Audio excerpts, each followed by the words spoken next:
आज सीधा सवाल में बात होगी एनडीए की और इंडिया की, खास इंडिया की, कांग्रेस पार्टी की। ये दो जो गठबंधन हमारी राजनीति को चला रहे हैं, एक सत्ता पक्ष एनडीए बीजेपी की अगुवाई, एक इंडिया कांग्रेस की तथाकथित अगुवाई। ये तथाकथित क्यों कह रहा हूं, ये मैं आगे आपको समझाऊंगा।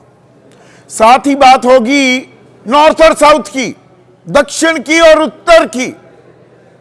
अब आप कहेंगे ऐसा क्यों? क्योंकि राजनीति का जो ऊंट है एक दिलचस्प करवट ले रहा है।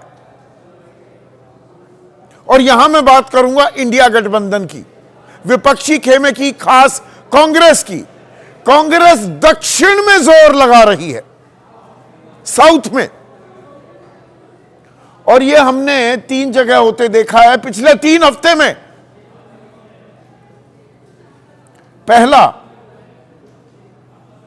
डीएमके चुनाव हार गई, 4 मई को नतीजे आए और वहां पर विजयी हो गए जोसेफ विजय, टीवीके, नई पार्टी। कांग्रेस के साथ गठबंधन करना चाह रही थी, ज्यादा सीटें दे रही थी। कांग्रेस ने उस वक्त मना कर दिया था, लेकिन चुनाव के बाद जोर का झटका धीरे से दे दिया राहुल गांधी ने एमके स्टालिन को, और जोसेफ के साथ हो लिए, विजय के साथ हो लिए।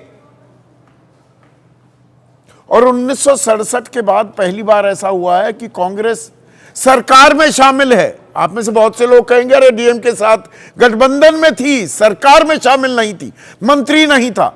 इस बार मंत्री भी हो गए, एक नहीं दो।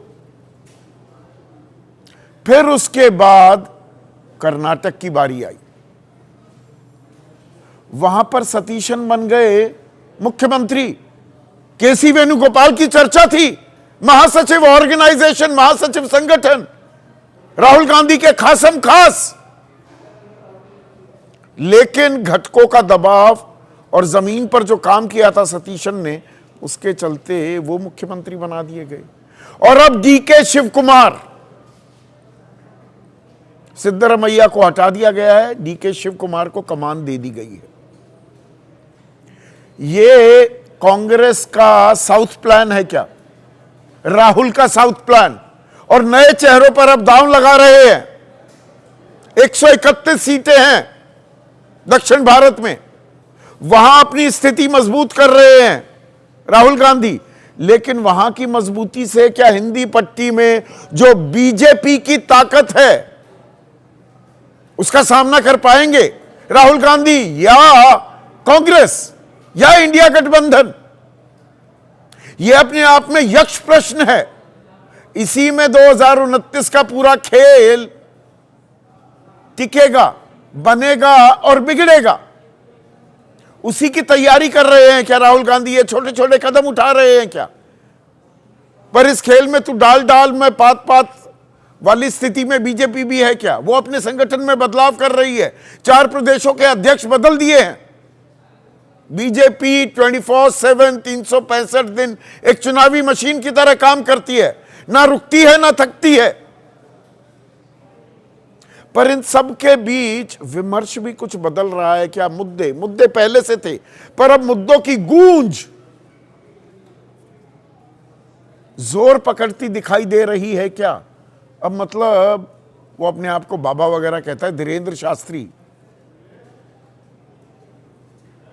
वो मान रहा है कि ये कॉकरोच को लेकर, ये कॉकरोच जनता पार्टी, ये जो लोगों का ध्यान आकर्षित कर रही है, कहीं ना कहीं बेरोजगारी है। कल तक सरकार की शान में कसीदे पढ़ने वाला ये तथाकथित बाबा अब बेरोजगारी की बात कर रहा है। छात्र विचलित हैं, 1 करोड़ से ज्यादा छात्रों का भविष्य अटका लटका झटका भटका हुआ है। नीट से लेकर ओएसएम से लेकर 3 लैंग्वेज फॉर्मूला, ये परेशानी का सबब बन रहे हैं क्या? और इसे लेकर इंडिया गठबंधन क्या अपनी तकरार भूलकर साथ साथ कदम ताल करता दिखाई देगा? आपकी राय क्या है? आपके सवाल और आपके सुझाव, ये सब अहम सवाल और अहम सुझाव अब सीधा सवाल के अहम हिस्सा बन चुके हैं।